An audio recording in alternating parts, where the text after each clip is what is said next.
Şefika Dursun. Sadece ilkokul.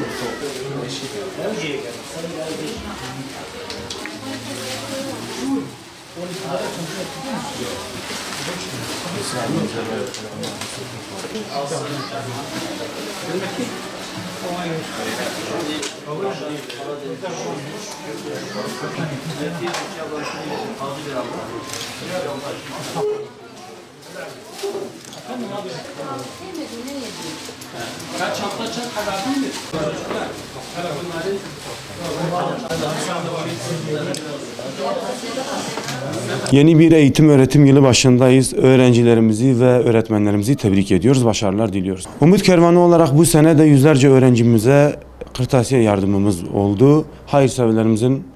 Hayırseverlerimizin desteğiyle bu yardımları yapıyoruz. Hayırseverlerimizin desteği daim olsun istiyoruz. Çünkü gerçekten ihtiyaç sahibi insanlar çok, talep çok ama geldiği imkanlar nispetinde yardımda bulunabiliyoruz. Bu konuda Umut Kervanı olarak bir başvuru merkeziyiz ihtiyaç sahipleri için.